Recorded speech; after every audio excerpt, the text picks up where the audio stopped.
কিন্তু এই জুলাই সনদ বাস্তবায়নে আপনারা তালবাহানা করছেন। বাংলাদেশের জুলাই এখনো শেষ হয়ে যায় নাই। আবু সাঈদ মুগ্ধ এখনো জেগে আছে। আবু সাঈদ মুগ্ধের রক্ত এখনো কথা বলবে।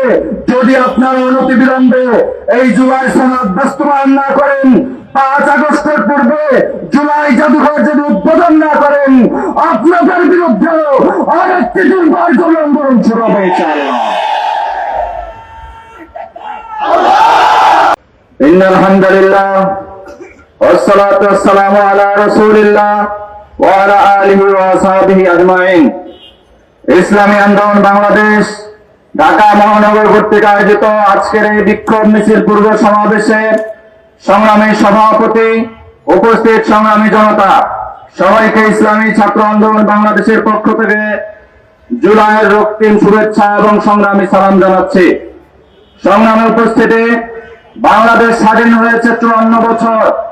54 বছরে একটি দেশ উন্নয়ন অগ্রগতির স্বর্ণ শিখরে পৌঁছে যাওয়ার কথা, কিন্তু বাংলাদেশ এই 54 বছরের ইতিহাস খুনের ইতিহাস, এই 54 বছরের ইতিহাস দুর্নীতির ইতিহাস, এই 54 বছর ইতিহাস লুটেরাদের ইতিহাস, এই 54 বছর ইতিহাস ভোট ডাকাতদের ইতিহাস, এই 54 বছরের ইতিহাস খুন, গুম, ধর্ষণ এবং বিদেশের টাকা পাচারকারীদের ইতিহাস। কিন্তু আমরা বলতে চাই, এই 54 বছরে যারাই ক্ষমতা এসেছে তারা নিজেদের কাজ না করে এক একজন নিজেদের আখের গুছিয়েছে, আঙুল ফুলে তলা গাছ নয় বট গাছে পরিণত হয়েছে। যার কারণে আমরা দেখেছি যারাই ক্ষমতা এসেছে তারা বাংলাদেশের জনগণের স্বার্থ কখনো আদায় করে নাই।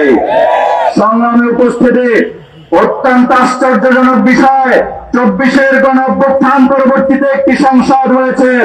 আমরা তো মনে করেছিলাম এই সংসদে বাংলাদেশের স্বার্থ আদায় হবে, বাংলাদেশের মানুষের কথা হবে, বৈদেশিক প্রভুদের সাম্রাজ্যবাদী আগ্রাসনের বিরুদ্ধে কথা হবে। কিন্তু আমরা তো উদ্বেগজনক ভাবে লক্ষ্য করছি, পশ্চিমবঙ্গে 90 লক্ষ মানুষকে ভোটের অযোগ্য হিসেবে ঘোষণা করা হয়েছে। আসামে 10 লক্ষ মানুষকে ভোটের অযোগ্য ঘোষণা করা হয়েছে। ইতিমধ্যেই বাংলাদেশে 13 লক্ষ রোহিঙ্গা বাংলাদেশে অবস্থান করছে।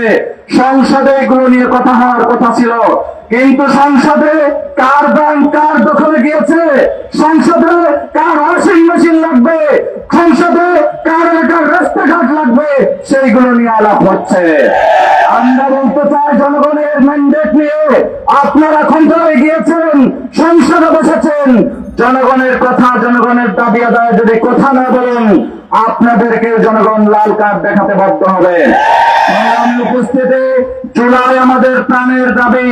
জুলাইকে আমরা ধারণ করি। জুলাইয়ের জন্য হাজার হাজার মানুষ শহীদ হয়েছে, লক্ষ লক্ষ মানুষ আহত হয়েছে। সেই জুলাইয়ের উপর ভিত্তি করে আজকে আপনারা ক্ষমতার স্বাদ ভোগ করছেন। কিন্তু এই জুলাই সনদ বাস্তবায়নে আপনারা তালবাহানা করছেন। বাংলাদেশের জুলাই এখনো শেষ হয়ে যায় নাই। আবু সাঈদ মুগ্ধ এখনো জেগে আছে।